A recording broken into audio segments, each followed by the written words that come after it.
설교 전에 좀 한 말씀 드리고 설교를 시작하려고 합니다. 현장 예배에 대한 두려움 때문에 교회에 못 오시는 분들, 하지만 우리가 언제까지나 이 바이러스 공포를 느끼고 숨어 있을 수는 없습니다. 많은 분들이 코로나가 물러가기를 바라지만 전문가들에 의하면 2년 혹은 3년의 시간이 지날 것이라고까지 이야기를 합니다. 그러므로 언제까지 이 바이러스 위험 때문에 우리가 숨어 있을 수는 없습니다. 여러분, 자동차를 운전하는 것이 위험하죠. 많은 사람들이 운전을 하다가 다치고 또 죽기도 합니다. 하지만 그렇다고 우리 가운데 누구도 운전이 두려워서 숨어 있지는 않습니다. 어느 정도 위험을 감수하고 일상을 사는 것이죠. 코로나 바이러스가 운전보다 얼마나 더 위험할까요? 운전이 더 위험하죠. 2019년 교통사고 사망자가 3,849명입니다. 작년 2018년에 비하여 11.4%가 감소됐는데도 거의 3,349명이 운전하다가 사망을 한 거예요. 오늘까지 코로나 사망자가 295명으로 발표가 됐습니다. 비교는 좀 그렇지만 이제 조심은 하되 적극적으로 일상의 삶을 살아야 됩니다. 예배도 적극적으로 나오셔야 됩니다. 바이러스를 마스크를 쓰고 열도 재고 서로 떨어져 앉으면서 일상을 회복을 해야 돼요. 언제까지 두려워서 우리가 숨어 있을 수는 없습니다. 잘 준비하고 예배를 좀 현장 예배를 나오는 일에 적극적으로 참여했으면 좋겠습니다. 자, 우리 옆 사람하고 한번 인사합니다. 잘 오셨습니다. 오늘 특별히 할렐루야 찬양대에 온라인 찬양도 함께 은혜를 받았습니다. 수고해 주신 모든 분들에게 감사를 드립니다. 강중민 목사님, 미국에서 목회하는 이 목사님을 제가 개변적으로도 좀 알고 계시는 우리 교단의 목사님이기도 해요. 이분이 쓰신 책들이 참 많이 있는데 제가 이분을 아는 이유는 이분이 미국에서 목회하면서 교회의 상당한 어려움과 또 절망 가운데 떨어졌던 분이에요. 그런 모든 것을 극복하고 우리에게 좋은 책 하나를 썼습니다. 이번에 책이 상당히 많이 있는데 최근에 나온 책에 보면 난관을 돌파하는 기도라는 책입니다. 기회가 되면 한번 읽어보시면 큰 은혜가 됩니다. 이 책의 프롤로그에 이런 글이 나와요. 이분이 이렇게 말합니다. 우리는 살아가면서 고통스러운 난관에 직면합니다. 난관은 우리 앞에 장애물이 있다라는 것입니다. 난관은 우리의 삶의 여정에서 반갑지 않은 손님과도 같습니다. 난관이 없거나 난관을 경험하지 않는 사람은 없습니다. 문제는 난관을 만났을 때 반응입니다.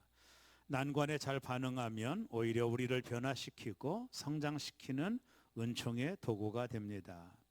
난관을 하나님과 함께 잘 반응하면 모든 상황이 역전될 수 있습니다. 난관을 잘 돌파하려면 난관을 이미 잘 돌파한 사람들을 통해 배워야 됩니다. 이렇게 이분의 책의 앞장에는 프롤로그에 그런 말을 쓰고 있습니다. 이분이 말한 대로 성경 속에 난관을 잘 돌파한 사람들을 통해 우리가 배워야 되는데 저는 한 주간 히스기야라는 사람을 통해서 난관을 돌파한 그를 통해 좀 은혜를 받으려고 합니다. 이 히스기야라고 하는 분은 유다의 제13대 왕입니다. 그의 나이 29세 때 남유다의 왕이 돼요.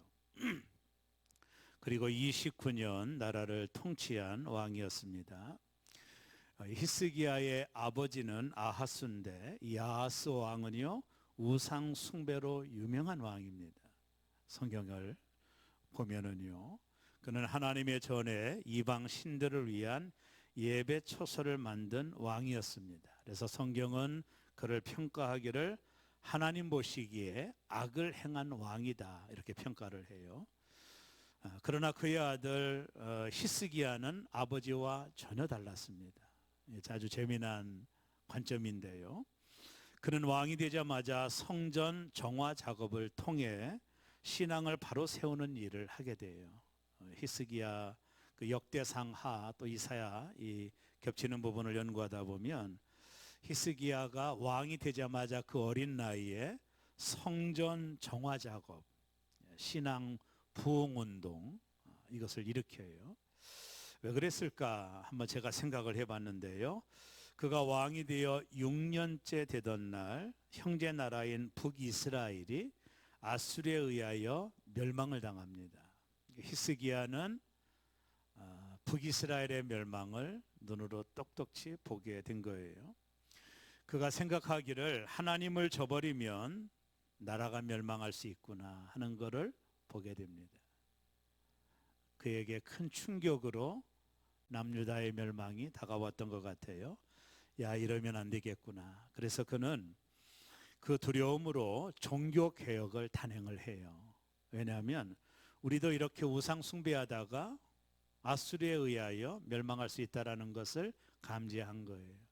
하나님이 그렇게 하실 수 있다는 걸 알게 된 거예요. 그래서 신앙 정화 운동을 하는데 먼저 우상의 산당을 무너뜨리고 그때까지 내려왔던 모세의 놋뱀을 다 부숴버립니다. 또한 백성들에게 감사 제물과 첫 열매를 드리도록 명령을 해요. 그리고 잊었던 11조를 하나님께 드리도록 명령하고 절기를 지킬 것을 명령을 해요. 그리고 6월절 절기가 회복이 됩니다. 완전한 아버지와 전혀 다른 신앙 회복 운동을 히스기야가 하는 겁니다. 이로 인하여 성경을 보면 예루살렘의 온 성은 큰 기쁨이 찼고 백성은 축복을 누렸더라. 이렇게 성경은 평가를 합니다. 히스기야가 하나님 마음에 들었던 거예요. 성경에 그런 얘기가 나오거든요. 그래서 지도자 한 사람의 영향력이 얼마나 큰지를 알 수가 있어요. 온 백성이 크게 기뻐했고 하나님이 백성들을 축복을 했습니다. 히스기야에게 놀라운 일이죠. 그러던 차에 선지자 이사야가 히스기야 왕을 찾아옵니다. 그리고 나서 뭐라고 말하느냐 하면 칭찬하는 것이 아니라 당신이 곧 죽게 됩니다. 여러분 히스기야 입장으로 보면 이게 얼마나 청천벽력 같은 소리겠어요. 지금 나라가 안정되고 백성들은 편안하고 하나님의 축복이 임하는 이 절정의 시간에 하나님께서 이사야 선지자를 통해 당신이 죽을 것이라는 사형 선고를 내려요. 여러분 호사다마라는 말이 있죠. 좋은 일 후에 나쁜 일이 있다고. 히스기야가 이야기를 들었을 때 얼마나 충격을 받았을까요? 내가 만약에 히스기야라면 엄청난 충격을 받았을 것이라고 생각을 합니다. 그가 왕이 된 지 14년밖에 되지 않았던 그의 나이 39살 때, 39살 때 청천벽력 같은 소리를 듣는 거예요. 선지자가 말하기를 당신 신변을 정리하라는 거예요. 이제 얼마 있지 않으면 당신은 죽겠다라는 거예요. 하나님이 결정을 하신 거죠. 히스기야의 앞에 큰 난관이 닥친 겁니다. 그러나 우리가 이 히스기야를 연구하면서 그는 하나님 앞에 나아가 기도하고 그리고 15년의 생명을 연장받는 놀라운 축복의 스토리가 오늘 본문에 기록되어 있습니다. 여러분 오늘 여러분 어떠신가요? 여러분의 인생에 어떤 난관이 있으신가요? 내 힘으로 할 수 없는 어떤 그것을 만나고 계신가요? 여러분 이 시간에 다양한 삶의 경험을 가지고 오셨을 거예요. 내 앞에 큰 벽과 같은 문제 앞에 직면할 수도 있고 여러 가지 다양하게 우리가 겪는 난관 앞에 있을 수 있어요. 오늘 이 시간에 이 말씀을 좀 주의 깊게 들으며 하나님의 은혜가 있기를 저는 바랍니다. 히스기야를 통해서 배울 수 있는 영성이 뭘까? 한 주간 동안 참 많은 책을 보고 성경을 연구하며 제가 몇 가지 사실들을 발견하게 되었습니다. 첫째, 히스기야는 기도의 영성이 있었어요. 한번 따라할까요? 기도의 영성. 이사야 선지자가 자신에게 죽음을 준비하라고 했을 때 히스기야 개인에게는 얼마나 절망적인 상황이었겠습니까? 여러분 한번 이것이 우리의 일이라면 한번 생각해 보세요. 내가 몸이 아파 병원에 갔더니 모든 검사가 끝나고 의사가 내게 뭐라고 말하냐면 당신은 3개월밖에 살 수 없을 거라고. 만약에 이런 이야기를 들었다면 여러분 이게 내 개인적인 내게 들려오는 소리라면 얼마나 이게 충격적이겠어요. 누구나 이런 소리를 듣게 되면 충격에 쌓이죠. 제가 목회하면서 성도들의 많은 상황을 보면서 이런 충격적인 소리를 듣게 될 때 대다수의 성도들이 하나님은 믿지만 절망합니다. 큰 절망을 해요. 제가 얼마 전에 집사님 한 분 전에 목회하던 교회, 섬기던 교회에 위암 말기 판정을 받았다는 소식을 듣고 제가 찾아갔습니다. 병원에 계셨는데 이분이 지난주 뵀던 분이 아니에요. 얼마나 많이 변했는지 몰라요. 절망 가운데 떨어져 있는 거죠.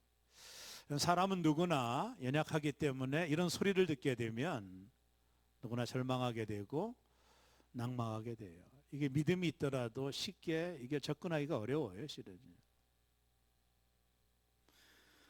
그러나 히스기야가 달랐던 점이 무엇인지 아세요? 참 독특한 거예요. 하나님이 이미 사형 선고를 내린 겁니다. 하나님이 이미 생명을 주관하시는 하나님이 히스기야의 생명을 거두시겠다라고 통보를 한 상황입니다. 이게 하나님의 결정이었거든요. 근데 히스기야가 이미 결정된 사실이 그에게 있었지만 그는 하나님 앞에 나아가요. 여러분 이게 쉬운 것은 아닙니다. 이런 태도가 이게 쉬운 것은 아닙니다, 실은. 강중윤 목사님의 아까 내가 소개한 책에 보면 이런 말을 하거든요. 기도는 난관을 돌파하는 강력한 힘이다. 기도는 산을 움직이고 장애물을 극복하는 능력이다. 우리의 힘으로 할 수 없는 것을 기도의 힘으로 할 수 있다. 이분은 자신의 경험을 이야기하고 있는 거거든요. 이 히스기야가 그걸 알고 있는 것 같아요. 기도가 얼마나 큰 힘이 있는지. 그의 경험이 그에게 있었기 때문이에요. 아수리아 왕이 예루살렘을 포위했을 때 그가 하나님 앞에 나가 기도할 때 하나님이 그날 밤에 18만이나 넘는 아수르군을 송장을 만들어 버려요. 히스기야는 충분히 경험된 거예요. 기도의 힘이 얼마나 큰지 그는 알고 있어요. 그러고 나서 자신의 인생 앞에 하나님께서 내 목숨을 데려갈 거다. 넌 이제 이미 목숨이 끝났다라고 선언하는 이 선언이 있음에도 불구하고 히스기야가 하나님 앞에 나아갑니다. 이게 독특한 반응입니다. 여기에서 우리는 히스기야의 영성을 보게 되는 거예요. 누구나 그렇게 하기가 어려워요, 실은.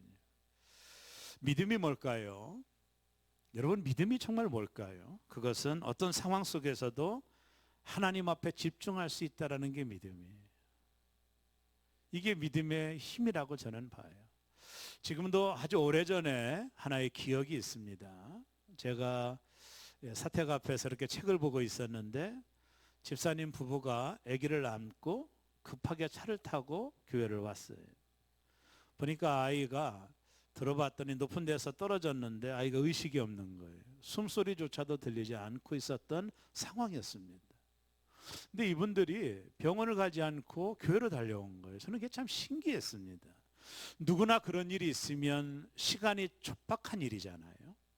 근데 이분 생각에는 목사님께 기도를 받고 가겠다라는 거예요. 야, 제가 볼 때 참 대단하다. 야, 믿음은 결국에는 반응이구나.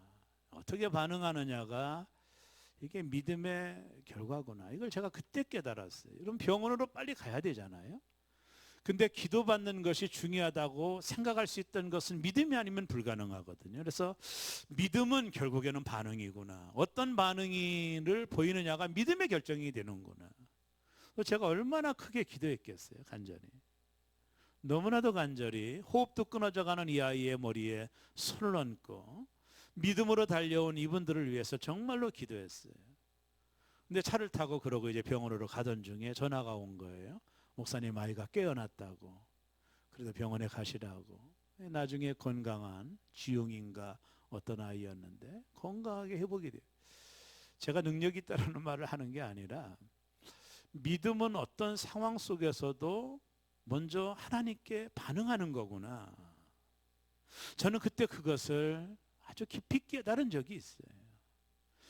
여러분, 믿음이 있다라는 게 뭐예요? 반응이거든요. 히스기야의 영성이 뛰어났던 거는 이제 자기가 죽는다라고 하는 오다가 내린 거예요. 하나님이 결정한 사항이거든요. 이걸 누가 바꿀 수 있겠어요? 근데 히스기야는 하나님 앞에 나가는 거예요. 믿음이 있었기에 그런 행동이 가능했던 거죠. 그래서 믿음은 반응이다. 믿음은 기도하게 만든다. 여러분, 믿음이 있으면 기도가 고파집니다. 이게 제가 만든 말인데요. 믿음이 있으면 기도가 고파져요. 기대하게 되거든요. 이게 어떤 상황 속에서 믿음이 있다라는 것은 기대하는 거거든요. 믿음은 그런 반응을 만들어낼 수 있다라는 것입니다.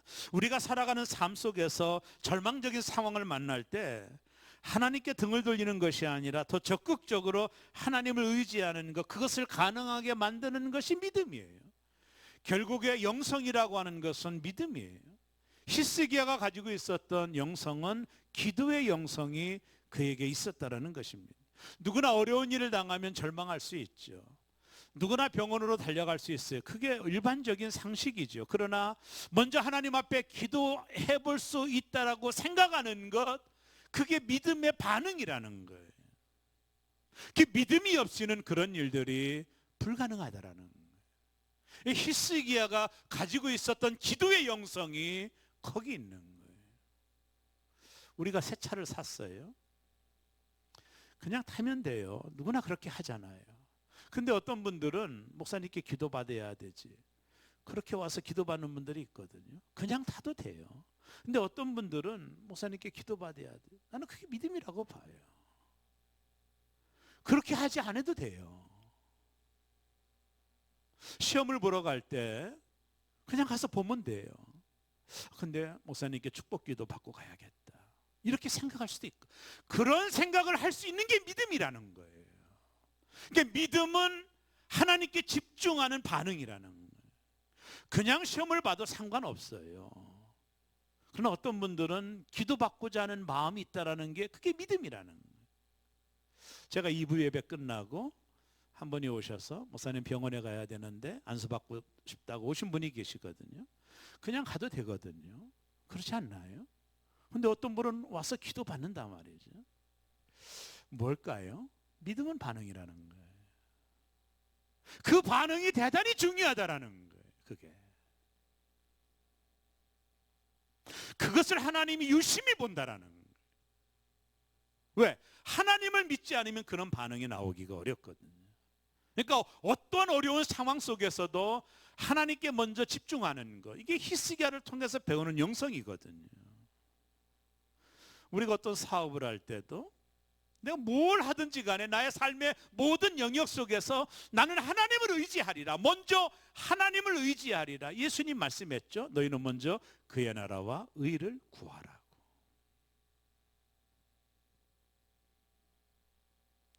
새 집을 샀어요. 좋은 집에 이사를 했습니다. 그냥 살아도 돼요. 별 문제 없습니다. 근데 어떤 분들은 이사 예배를 드리거든요. 나는 이게 엄청난 차이가 있다고 봐요. 이게 믿음으로 보이는 반응들이거든요. 이게 믿음은 반응인 거예요. 하나님이 그걸 보시는 거예요. 이게 히스기야의 영성은 바로 거기 있는 거예요. 여러분, 저는 시편 중에 시편 34편을 너무나도 좋아합니다. 제가 지금까지 목회하며 이 34편을 항상 묵상하고 기도하고 암송할 정도로, 이게 뭐 22절밖에 안 되거든요. 시편 34편이. 이게 누가 썼느냐면 다윗이 썼어요. 다윗이 사울 임금으로부터 목숨의 위험을 느껴 이방 나라로 도망을 갑니다. 그래서 아비멜렉 앞에서 침을 흘리며 미친 채를 해요. 왜? 그렇지 않으면 살 수가 없으니까. 이스라엘에서는 자기를 지켜줄 사람이 없는 거예요. 이게 이방 나라로 도망가서 목숨을 구걸하려고 아비멜렉 앞에서 침을 흘리며 미친 채를 해서 목숨을 구걸하면서 그때 도망쳐 나오면서 쓴 시편이 시편 34편이에요. 이것은 다윗의 인생의 완전한 절망에 빠졌을 때 기록한 성경 시예요. 제가 너무나도 좋아해요. 근데 내가 이걸 좋아했던 또 다른 이유가 뭐냐면 미국의 16대 대통령이었던 에브라함 링컨이 링컨 박물관이 있거든요. 링컨 기념관이 있죠. 미국에 가면. 링컨이 평소에 읽었던 성경책을 전시해 놨습니다. 저는 사진으로만 봤지 가보지는 않았으니까. 근데 성경이 어디에 펼쳐져 있느냐 하면 시편 34편이 펼쳐져 있어요. 그리고 그 시편 34편 중에 시편 34편 4절 거기에 링컨이 얼마나 그 성경을 보았는지 손으로 눌렀는지 거기가 움푹 패여져 있습니다. 링컨이 남북전쟁을 통해서 얼마나 많은 위험에 노출되어 있었어요. 그때마다 시편 34편을 읽고 그 중에 시편 34편 4절을 얼마나 많이 봤는지 그 성경에 패여질 정도라고 했으니까 그게 뭔지 한번 보세요. 시편 34편 4절 다윗이 쓴 시죠. 우리 다 같이 한번 읽겠습니다. 내가 여호와께 간구하매 내게 응답하시고 내 모든 두려움에서 나를 건지셨도다. 이 에브라함 링컨이 이걸 가장 자기 인생 가운데 얼마나 많이 읽었으면 거기가 움푹 패일 정도로 쓴 성경이에요. 거기 다윗이 말합니다. 내가 여호와께 간구하매 내가 여호와께 간구하며 내게 응답하시고 내 모든 두려움에서 나를 건지셨도다. 할렐루야. 시편 34편에서 다윗은 내가 하나님 앞에 간구하며 하나님이 내게 응답하셨다라는 거예요. 이어서 시편 34편 6절도 동일한 말씀이 나옵니다. 우리 다 같이 한번 성경을 읽겠습니다. 이 곤고한 자가 부르짖음에 여호와께서 들으시고 그의 모든 환난에서 구원하셨도다. 여기도 보면 이 곤고한 자가 부르짖음에 하나님께서 들으시고 그 모든 환난에서 구원하셨도다. 야고보 사도는 의인의 간구는 역사하는 힘이 많다라는 말씀을 전해줘요.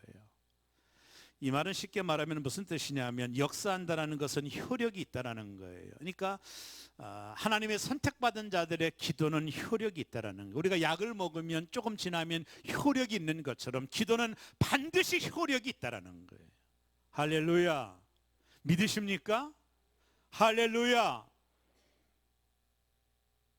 우리가 옛날에 부른 찬양 가운데 기도할 수 있는데 왜 걱정하십니까? 기도하면서 왜 염려하십니까? 기도할 수 있는데 왜 실망하십니까? 기도하면서 왜 방황하십니까? 히스기야는 절망적인 상황에서 삶을 포기하지 않고 하나님께 기도로 나아갔다라는 것입니다. 이것이 히스기야의 기도의 영성이라는 거예요. 우리 인생의 난관은 언제나 있어요. 그러나 우리에게는 응답하시는 하나님이 계십니다. 우리는 고아가 아닙니다. 나를 인도하시고 나를 보호하시고 나에게 힘주시는 하나님이 계십니다. 믿음이 뭘까요? 그 하나님을 신뢰하는 것입니다. 어떤 상황 속에서 삶이 막혀 있는 것 같습니까? 출구가 보이지 않나요? 믿음이 출구입니다. 하나님이 나의 모든 환난에서 벗어나게 하실 유일한 출구입니다. 그 하나님 앞에 기도로 나아가는 것입니다. 기도는 효과가 있다고 그랬습니다. 역사는 힘이 많다고 그랬습니다. 의인의 간구는 역사는 힘이 많다라고 말씀하고 계신 거예요. 히스기야는 기도의 영성을 가지고 있었던 거예요. C.S. 루이스가 영성학자가 대학생들에게 강연을 했습니다. 기도의 응답에 대한 강연을 하고 났더니 한 젊은 친구가 손을 들고 교수에게 질문합니다. 교수님, 오늘 이 시대 기도 응답이 어디 있습니까? 우연히 되어진 일이죠. C.S. 루이스가 유명한 말을 하죠. 여보게, 당신 말이 맞을 수도 있어. 그러나 내가 기도하지 않으면 그 우연도 일어나지 않는다네. 기도는 나의 부족함을 채워주시는 하나님의 공급을 체험하고 내 인생이 하나님께 붙들려 쓰임을 받는 설레는 모험인 거예요. 히스기야의 기도를 주목해 보세요. 오늘 본문 2절입니다. 열왕기하 20장 2절 우리 다 같이 한번 한 음성으로 읽습니다. 히스기야가 낯을 벽으로 향하고 여호와께 기도하여 이르되, 우리가 소위 면벽기도라고 그러죠. 그의 낯을 벽을 향하여 기도하고 있어요. 이미 하나님의 오다가 떨어진 겁니다. 하나님께서 그의 목숨을 취하기로 이미 하나님이 결정하신 거예요. 그건 누구도 바꿀 수가 없어요. 근데 그는 자신의 낯을 벽을 향하여 기도하고 있어요. 내가 모든 것들을 잊어버리고 하나님 기도해요. 이거를 면박기도, 면벽기도라고 그러죠. 소위 내가 하나님께만 집중하겠다라는, 다른 모든 것들을 보지 않고 내가 상황들을 통해서 이 문제를 해결하기보다는 내가 이제는 하나님 앞에만 내가 집중하겠다. 소위 자신의 낯을 벽을 향하고 하나님께만, 오직 유일하게 하나님께만 집중하는 기도를 드리고 있는, 이것이 히스기야의 기도의 영성입니다. 지금 여러분 어떤 난관 앞에 있나요?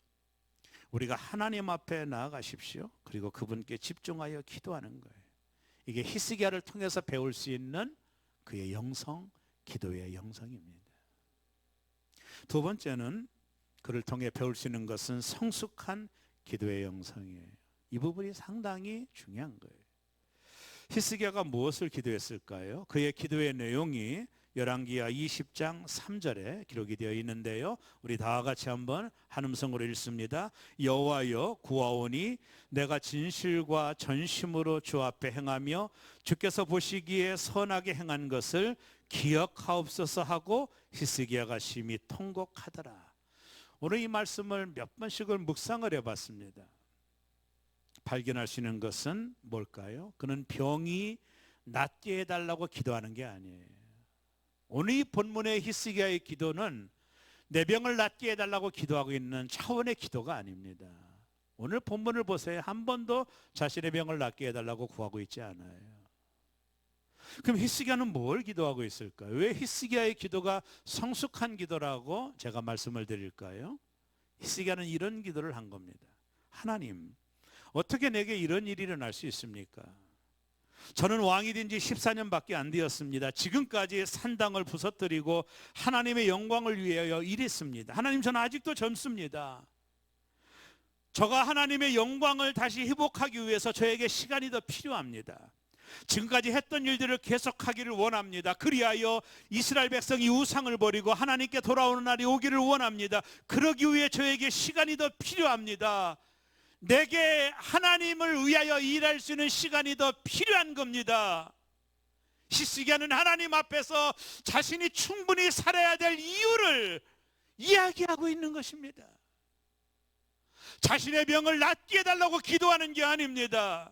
그가 15년을 더 산들 그 세월이 의미가 없다면 더 산들 무슨 소용이 있겠습니까? 얼마나 오래 사느냐를 위하여 기도한 것이 아니라 하나님, 내가 살아야 될 분명한 이유를 하나님 앞에 여쭙고 있는 것입니다.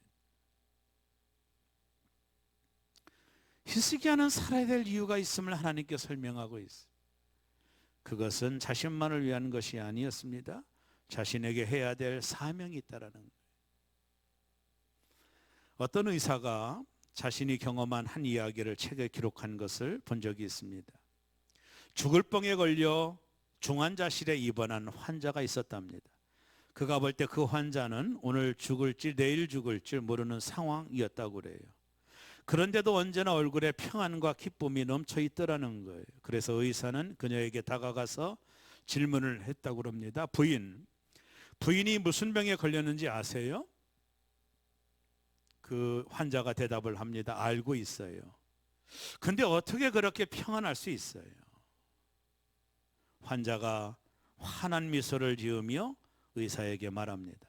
의사 선생님, 내 병은 나보다 주님께서 더 잘 알고 계셔요. 그리고 이 사명이 끝났는지 안 끝났는지는 주님이 아십니다.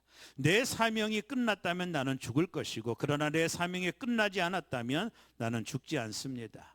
하나님께서 알아서 하실 텐데 내가 왜 걱정합니까? 얼마 후 그 의사는 다른 병동에서 근무하게 되었다고 그래요. 바쁜 생활을 하느라 그 부인을 잊고 있었는데 우연히 그 부인이 생각이 나서 그 병동을 찾아갔답니다. 그 부인은 보이지 않았대요. 그래서 간호사에게 물었답니다. 그 환자 돌아가셨느냐고. 그때 간호사가 이렇게 말을 하더래요. 선생님, 신기하게도요, 그 환자는 병이 나 건강을 회복하고 벌써 퇴원했습니다. 의사는 평생 이렇게 자신에게 감동을 주는 환자는 없었고 나는 그녀를 존경한다라고 기록하고 있어요.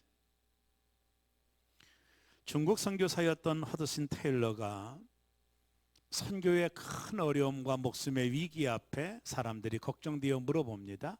목사님, 걱정되지 않으세요? 허드슨 테일러가 유명한 얘기를 했죠. 사명이 있는 한 나는 죽지 않습니다.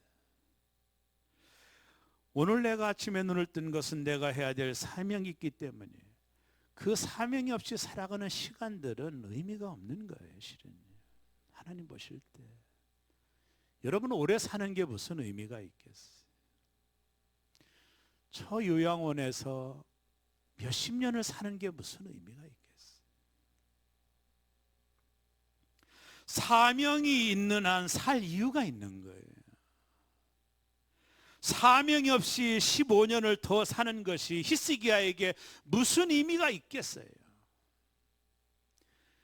여러분은 오늘을 사는 이유를 가지고 계신가요? 하나님께서 우리의 생명을 연장해 주실 이유가 있으신가요? 하나님께서 나를 축복해야 되는 이유가 있으신가요? 하나님께서 나의 건강을 지켜야 될 이유를 가지고 있느냐를 묻고 있는 겁니다. 히스기야의 기도를 통해 우리는 무엇을 배울 수 있습니까? 그것은 우리가 기도하는 이유를 하나님께 소상히 알아야 된다는 거예요. 우리의 기도가 하나님을 영화롭게 하는 일에 초점을 맞춘다면 기도의 우선순위가 달라지게 될 것입니다. 기억하십시오. 기도하는 이유를 생각하고 기도하면 하나님의 영광을 구할 수 있고 결국에는 그분의 뜻이 이루어지기를 바라는 기도를 하나님께 드릴 수 있다는 것입니다. 미국의 16대 대통령이었던 에브람 링컨 얘기를 잠깐 드렸지만 그는 백악관을 기도실로 바꾼 유명한 대통령이었습니다. 미국 사람이 가장 존경하는 대통령입니다. 그가 남북전쟁을 치렀을 때 한 장군이 대통령을 찾아와서 이렇게 말했습니다. 각하, 우리는 하나님이 우리 북군의 편이 되셔서 북군이 승리하게 해달라고 날마다 나는 기도합니다. 그때 링컨 대통령이 이렇게 말했어요. 그렇게 기도하지 마십시오. 하나님께서 우리 편이 되어달라고 기도하지 말고 우리가 하나님 편에 서 있게 해달라고 기도하십시오. 사실 우리가 부르짖어도 응답되지 않을 수 있어요. 하지만 그렇다고 응답이 안 되는 것이 아니에요. 우리의 생각대로 되지 않을 뿐이죠. 기도는 단순히 내 소원을 만족시키고 내 욕심을 채워가는 것이 아니라 하나님의 나라와 하나님의 필요에 우선적으로 초점을 맞추는 것이 기도의 본질이 되어야 되는 것입니다. 예수님께서 너희는 먼저 그의 나라와 의를 구하라 말씀하셨잖아요. 내가 드리는 기도를 설명할 수 있어야 돼요. 이스라엘 민족이 광야에서 실패한 이유가 뭡니까? 그들은 고기 달라고 부르짖었어요. 그건 탐심이거든. 하나님이 응답하셨습니다. 메추라기 떼를 보내 고기를 먹게 했어요. 그리고 그들의 메추라기를 먹는 고기가 이 사이에도 끼기 전에 탐심을 부린 자들을 광야에서 죽였어요. 응답이 아니에요. 히스기야의 기도에 성숙하다라고 하는 의미는 그가 드리는 기도를 설명할 수 있었다라는 거예요. 그것을 하나님이 들으셨다라는 거예요. 그는 자신의 기도의 포커스를 하나님의 영광에 맞춘 겁니다. 내가 얼마를 살아가느냐가 중요한 것이 아니라 내가 사는 동안 이 사명을 맞추고 싶다라는 겁니다. 나를 통해서 하나님의 영광이 나타나기를 원하는 기도를 드리고 있는 거예요. 여러분과 제가 하나님께 드리는 기도의 사실을 말씀드릴 수 있어야 되는 거예요. 그것이 히스기야가 드렸던 기도의 성숙이에요. 마지막 히스기야의 기도는 하나님의 영광이 나타난 기도입니다. 하나님은 히스기야의 기도에 즉각적으로 응답하셨어요. 난 성경을 읽으면서 이렇게 빨리 응답하는 경우를 많이 못 봤어요. 우리가 읽은 역대하 20장 4절을 한번 다 같이 한번 읽겠습니다. 이사야가 성읍 가운데까지 이르기 전에 여호와의 말씀이 그에게 임하여 이르시되, 왕에게 사형 선고를 내리고 이사야가 성전을 빠져나와 성읍에 이르기 전에 하나님의 응답이 이사야에게 임했습니다. 이어서 5절을 읽습니다. 너는 돌아가서 내 백성의 주권자 히스기야에게 이르기를, 왕의 조상 다윗의 하나님 여호와의 말씀이 내가 내 기도를 들었고 내 눈물을 보았노라. 내가 너를 낫게 하리니 내가 3일 만에 여호와의 성전에 올라가겠고, 6절 이어서 봅니다. 내가 내 날에 15년을 더할 것이며 내가 너와 이 성을 아수리아 왕의 손에서 구원하고 내가 나를 위하고 또 내 종 다윗을 위함으로 이 성을 보호하리라 하셨다 하라 하셨더라. 이사야가 성전을 나가기 전에, 자신의 성읍에 도착하기 전에 하나님은 이사야에게 임하셔서 너 빨리 가가지고 히스기야에게 말을 해라. 내가 내 생명을 15년을 연장한다라고 말을 해라. 이렇게 빠른 기도의 응답이 있을까요? 그것은 히스기야가 하나님 앞에 드렸던 기도가 하나님 마음에 들었다라는 것이죠. 하나님께서 히스기야의 기도를 속히 들으시고 그의 생명을 15년을 연장해 줌으로 그를 통해 하나님은 영광을 받으신 것입니다. 왜 15년이에요? 그가 성전 정화 작업을 하는 동안에 걸렸던 시간입니다.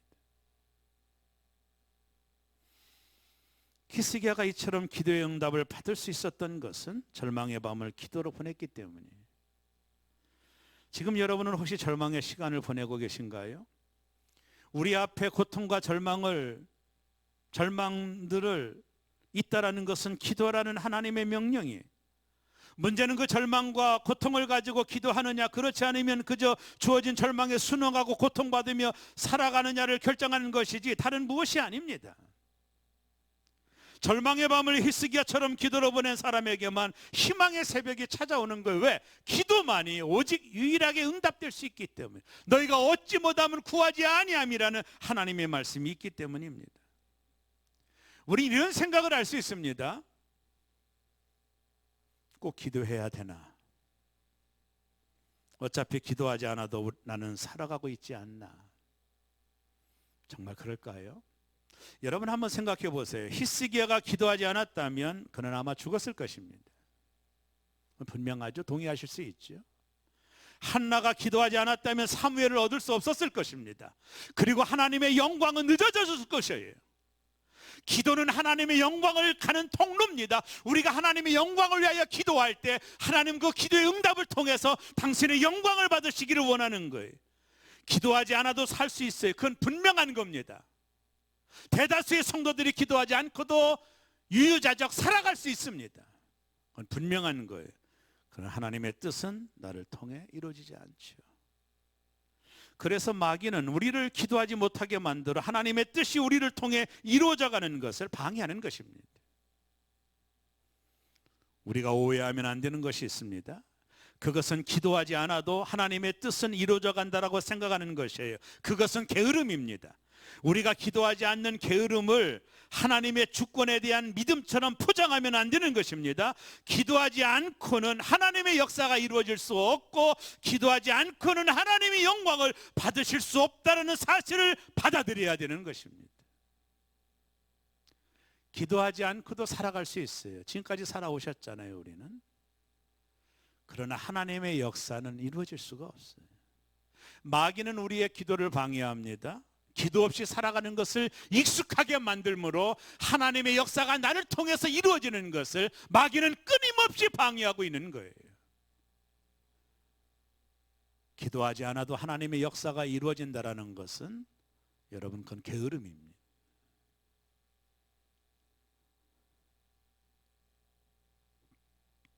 기도하면 하나님의 힘으로 사는 거예요. 우리가 결정하셔야 됩니다.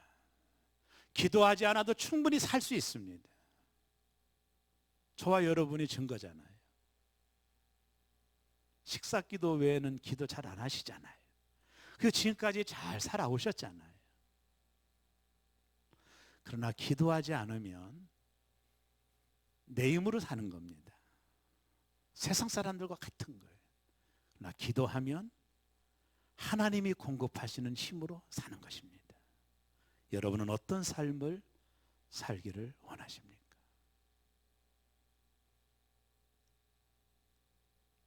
여러분의 힘으로 지금처럼 산 것처럼 살기를 원하시나요? 아니면 하나님이 공급하시는 힘으로 살기를 원하시나요? 둘 중에 하나를 우리는 결정을 해야 되는 것입니다. 히스기야는 자신의 인생의 난관이 다가올 때 이미 결정된 사실이 있었음에도 불구하고 그는 하나님 앞에 나아가 자신이 충분히 살아야 될 이유를 설명을 하고 있어요. 그리고 하나님은 그의 기도의 설명을 들으시고 기뻐하시고 그에게 15년의 생명을 연장해 주므로 하나님은 영광을 받으신 것입니다. 사랑하는 새롬의 성도 여러분, 여러분의 힘으로 사시겠습니까? 하나님이 공급하시는 힘으로 사시겠습니까? 오늘 이 시간에 결정하고 돌아가는 귀한 시간 되기를 주의 이름으로 축원합니다. 기도하겠습니다.